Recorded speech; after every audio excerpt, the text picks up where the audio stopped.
los invitados a la cumbre. Una de ellas se trata de mañana, el almuerzo después de la visita al Malva, y está con nosotros un gran cocinero argentino que va a intervenir junto con otros dos cocineros, él nos va a explicar bien, en la preparación de ese almuerzo. Me refiero a Fernando Troca. Muchísimas gracias por estar aquí. Muchas gracias. Fernando, ¿cómo fue esta propuesta que te llega para preparar el almuerzo de mañana en el Malva? La propuesta llegó por parte de Juliana hace unos 2 o 3 meses atrás, para ver si me interesaba hacer el almuerzo, y armamos la idea esta de preparar el almuerzo entre 3 cocineros argentinos.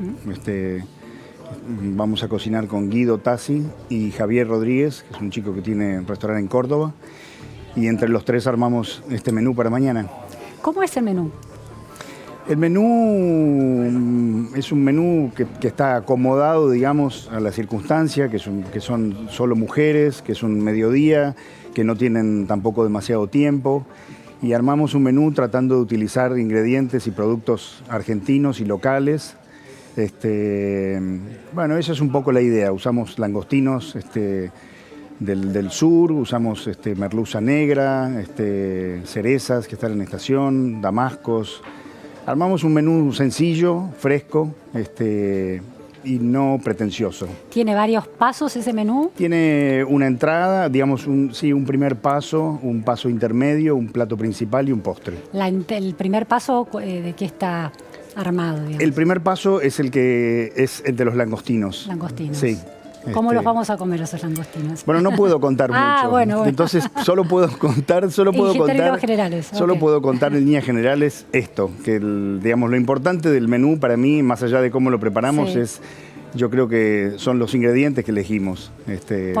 Por esta cosa de que es estacional y son argentinos. Exacto. ¿Por qué subrayás el hecho de que sean mujeres las comensales? ¿Sería distinto si fueran hombres?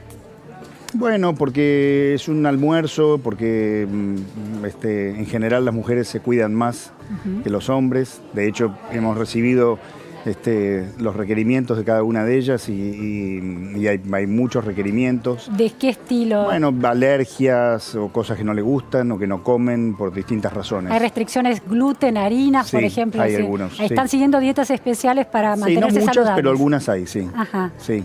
Bien. Sí, hay algunas. ¿La comida en términos de seguridad es probada por personal de seguridad? Hasta ahora no. Hasta ahora no ha sido probada por nadie. Digamos, hicimos nosotros armamos el menú, lo presentamos y hicimos una degustación para que probaran los platos. Sí, con Juliana Aguada, la primera. Exacto, hicimos esa degustación y ahí se aprobó el menú y hasta ahora nadie ha probado nada. Pero bueno, hasta ahora el menú está en nuestras manos. Y ustedes van a cocinar en el restaurante del Malva, exactamente, ¿no? Tan lindo. Ahí cocinamos, pero la mesa no se arma ahí, sino que se arma en otra parte del museo. Bien, y en el restaurante del Malva, mientras cocinan, ¿está pensado que haya personal de seguridad vigilando cómo se seguramente cocina? Sí, todavía no recién hoy llevamos todas las cosas al Malva, porque todo lo que tenemos que entrar hay que entrarlo hoy. A partir de mañana ya no podemos entrar nada, solo nosotros.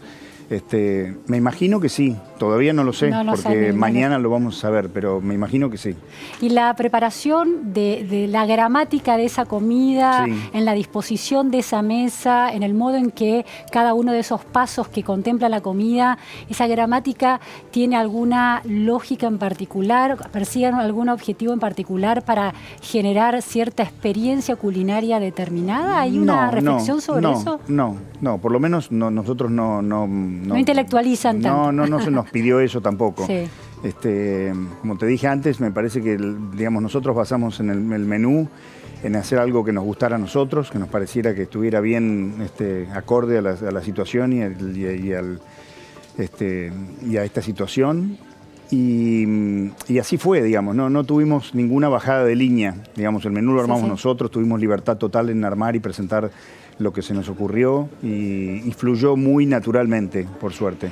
Hay una idea a veces de una Argentina for export, la idea de que Argentina, si uno habla de comida argentina, si uno habla de espectáculos musicales son gauchos y tango, y si uno habla de comida es asado. Se ha conocido el menú de los distintos encuentros y de los distintos almuerzos y se habla de choripán, de asados, de ternera.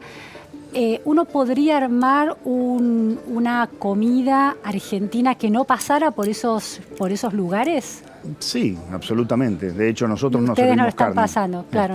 Pero bueno, supongo que no servimos carne también porque se ha servido carne, no sé, creo que hoy. No estoy al tanto de los otros menús que comieron, pero me imagino que por eso, en digamos, uno había tampoco... choripán, ojo de bife y flan. Sí. En otro empanadas, cordero patagónico y helado. Creo que en el de esta noche hay centolla. Bueno, claro, eso fue lo único que nosotros sabíamos en el primer paso, era centolla, y fue lo único que nos pidieron que cambiáramos justamente por eso. Se superponía con este. Sí. Si uno imaginara, la Argentina es un país multicultural, ha recibido muchísima inmigración, y la comida española e italiana, vos te has formado también con esas influencias, ha estado muy presente. ¿Uno podría imaginar recibir a líderes del mundo o a sus parejas con una buena milanesa? Absolutamente, sí. ¿Por qué no? ¿Sí es posible hacer una...? Totalmente, sí, claro que es posible. Sí. Digo, todo depende del contexto, pero no tiene nada de malo una buena milanesa. No. De hecho, soy fanático de las milanesas, así que me parece que... Sí, bueno, en este caso, digamos... Haber hecho una milanesa me parece que no tiene, la milanesa tampoco es originaria de la Argentina, claro. Entonces no me parece que tuviera ninguna gracia. Claro, porque esa es una pregunta, ¿no? ¿Qué es lo argentino en términos de comida? Es muy delicado, la línea es muy fina, pero digamos, nuestra cocina, la cocina argentina, comparada con las cocinas de América Latina, es mucho más europea que el resto de América Latina. Claro. De hecho, Argentina es el único país en América Latina que usa perejil y no usa cilantro.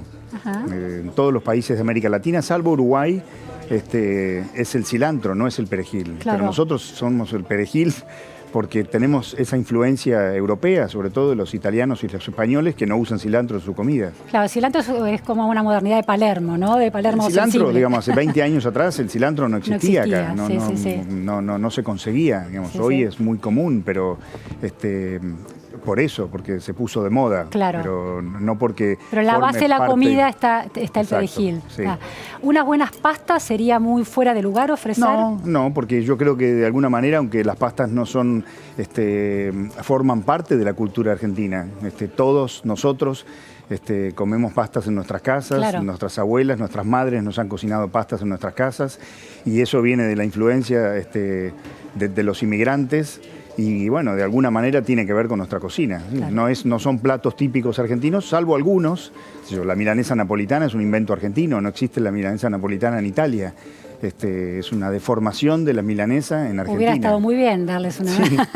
Bueno, de hecho, uno de los cocineros con los que te has, por lo menos reconocí su influencia, Francis Mallmann, tenía una milanesa, había creado una milanesa muy particular con hueso, ¿no? Sí, en un momento. Sí, ¿Cómo era esa milanesa?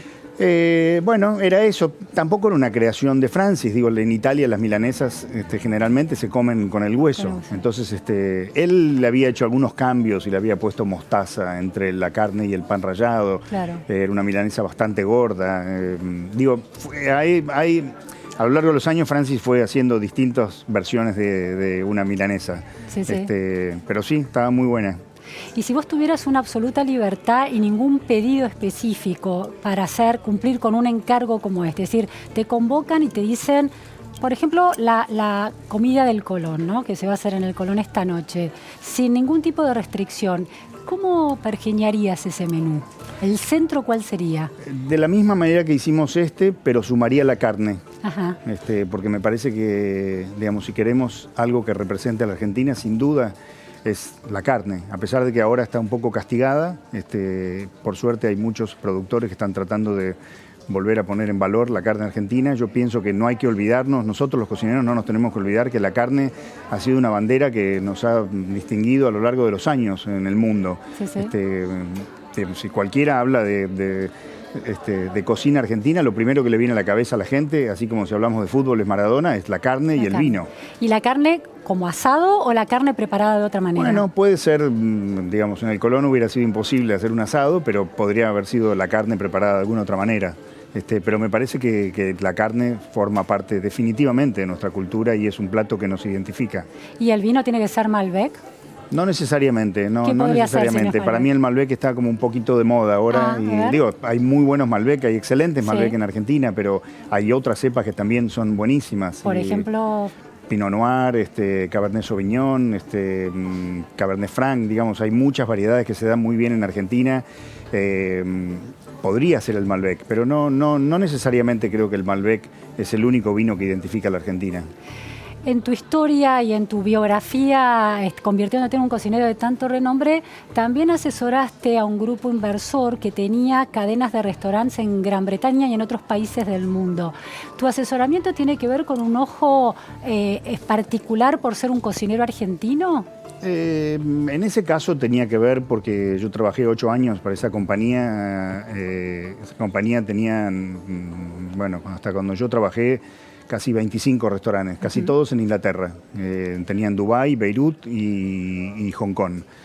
Eran 2 cadenas y una de ellas era argentina. Aunque el dueño no era un argentino, la carne que se servía era solo carne argentina, era carne de pastura, no era carne de feedlot, solo se servían vinos argentinos y todos los productos argentinos de calidad que pudieran conseguirse en Gran Bretaña los poníamos en el menú. Mi trabajo era armar los menúes de esos restaurantes y entrenar a los chefs de cada uno de esos restaurantes para hacer esos menúes. ¿Y los menúes prestan atención además al hecho de querer ofrecer una experiencia de culinaria argentina a los gustos de un país? ¿Varían según los gustos de los comensales también? Sí. ¿Es algo a lo que prestás atención? Sí, varían, pero en general... digamos, a priori uno no sabe qué es lo que a la gente le va a gustar o no le va a gustar, sobre todo cuando va a hacer una comida afuera. Digo, si vas a hacer una comida afuera, no importa demasiado, haces un menú, el menú que a vos te parece y después verás el resultado. Trabajando para un restaurante es diferente porque hay que pensar en esos clientes, porque es un menú que va a quedar funcionando en ese restaurante.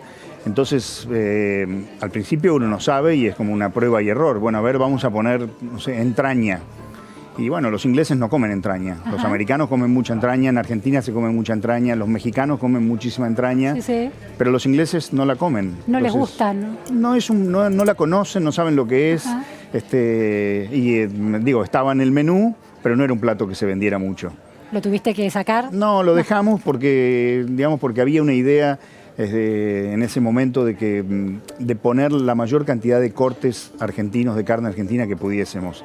Y bueno, era una opción más para aquellos que quisieran probarla. ¿Y cuál era el corte, cuál era el plato que efectivamente gustaba? En términos de carne, el ojo de bife, primero en ventas, digamos. Y seguramente el lomo después. Pero el lomo es como un corte universal. Es como, se consume en todos lados. Sí, es el corte que todo el mundo pide porque garantiza terneza y... No hay grasa en ese corte, no hay grasa, claro. Sí. Para mí, digamos, el corte más aburrido que existe, pero al mismo tiempo es seguramente el corte que más se vende. ¿Aburrido en qué sentido? Bueno, porque no tiene ninguna gracia y porque, digo, yo en mis restaurantes no pongo lomo en el menú. A ver. Pero porque no es un corte que me guste. No ¿Por esta falta de grasa? Sí, porque no tiene gracia, porque es lo mismo comerse un lomo argentino que comer un lomo británico, comer un lomo de fit, es exactamente lo mismo, no hay diferencia. Un lomo no es un corte que tenga sabor en general, porque como no hay grasa o hay muy poca grasa, no hay sabor. Y bueno, no es un corte para mí que tenga personalidad. El ojo de bife sí. El ojo de bife sí, muchísima. Y el tema, ¿pensás que la carne que se está sirviendo estos días en la cumbre es carne de pastura o es de feedlot? Supongo que sí, estoy seguro de que sí. No sé quién, si lo hizo, digamos, Francis seguramente hizo carne y seguramente él tuvo en cuenta eso. ¿Eso es una diferencia sustancial? Para mí sí. ¿En qué se nota eso? Si yo me vendan los ojos y me ponen un ojo de bife de pastura y un ojo de bife de feedlot, y me dan un pedacito, yo, que no soy una experta, voy a percibir una diferencia. Primero, si lo ves crudo, te das cuenta. Digo, lamentablemente en Argentina no digamos, está todo mezclado. Cuando vos vas a comprar carne, nadie sabe la carne que te está vendiendo. Digamos, somos un país que fuimos y somos famosos por la carne, pero posiblemente seamos los que menos sabemos de carne. Porque la gente no sabe lo que está comprando, porque el carnicero no sabe lo que está vendiendo. En general no saben de dónde vienen, no saben si es pastura, digamos. Uno lo sabe porque lo ve y porque aprendes a identificarlo. ¿Cómo se ve la carne de pastura? La grasa amarilla es la grasa, cuando vemos grasa amarilla en las carnes, son animales que han comido pasto. Ajá. La grasa de color blanco es grasa de feedlot. Y en el sabor cambia mucho, porque obviamente la pastura le da otro sabor a la carne, tiene sabor. Para mí, el feedlot es una carne que no tiene sabor. Como los tomates de hoy que no tienen sabor. Claro. Exactamente. ¿Y el color rojo varía entre el feedlot y la pastura? No varía tanto el color de la carne, sino en el color de la grasa está la gran diferencia cuando uno lo ve en una góndola, por ejemplo. Ah, qué interesante. Así que cuanto más amarillo, tenemos más certeza de que es nos pastura. está vendiendo pastura. Sí, que ya lamentablemente hay muy poco. La carne que se consume en Buenos Aires, en el Gran Buenos Aires, casi toda es de feedlot, hay poca carne de pastura. Pero bueno, hay algunos frigoríficos que están trabajando para cambiar eso. Ahora, eso encarece mucho el corte, es decir, entiendo que para la cumbre de G20 se puede comprar, pero para las personas comunes y corrientes la carne de pastura es más cara. No, bueno, justamente lo que te decía, como no hay ninguna regulación acá y no se clasifica la carne se paga a promedio. No importa si vos sos productora y te preocupás porque tus animales coman pasto y porque estén bien alimentados y de la manera más natural posible, no hay diferencia si el que está al lado y hace feedlot. Esa carne va toda a parar a un mismo lugar y el precio es promedio. O sea, ojalá que eso empiece a pasar. Hay un valor agregado en términos de mercado. Debería haber un valor agregado. Debería haber un valor agregado. Digamos, si en Estados Unidos hoy, que son los reyes del feedlot, pero hoy se dieron cuenta que hay que empezar a cambiar esas tendencias porque la gente quiere comer otra cosa y quiere comer más sano y más natural. Los americanos tienen hoy muy buena carne de pastura, pero cuando vos la ves en una góndola el precio es diferente. Es mucho más caro. Pero porque es más cara. Claro. Bueno, acá por esa razón muchos productores imagino que no quieren hacer pastura, porque al final del día eso no se los pagan. Claro, es más trabajo, pero el precio no lo compensa. Exacto. Lleva más tiempo producir. Y sí, lleva más tiempo. Claro. El feedlot necesitas menos lugar y es más rápido, porque los alimentás, es como los pollos, es lo mismo. Un pollo que se ha alimentado en una jaula, que nace en la jaula y muere en la jaula. Y además del sabor que vos señalás que es tan distinto, hay una cuestión también de salud. Las personas que quieren comer libre de gluten, por ejemplo, tienen más garantías con la carne de digamos, pastura. los dos animales, digamos, no lo sé técnicamente porque no me especializo en eso, pero tengo entendido que el feedlot son animales que hay que tener mucho más cuidado y llevan mucho más antibióticos que los otros animales que están criados al aire libre. Claro. Si uno lleva todos estos cuidados y estos razonamientos al tema de los tomates o de las verduras, ¿por qué si para producir la carne de pastura se requieren unas técnicas distintas, pero el mercado no lo termina de valorar, ¿por qué pasa algo distinto con las verduras y las frutas? No pasa algo tan distinto. ¿No? Yo te diría que pasa algo muy similar, solamente que somos nosotros, los consumidores, los que tenemos que exigir eso. Hace como 3 o 4 años voy cada año que puedo a un simposium en Copenhague, en Dinamarca, donde se invitan a gente a hablar de diferentes proyectos. Y hubo uno que me llamó mucho la atención, muy interesante, y algo que pasa en todo el mundo. Una chica portuguesa que contó sobre un proyecto que tenía que se llamaba Fruta Feia. La fruta feia era la fruta fea.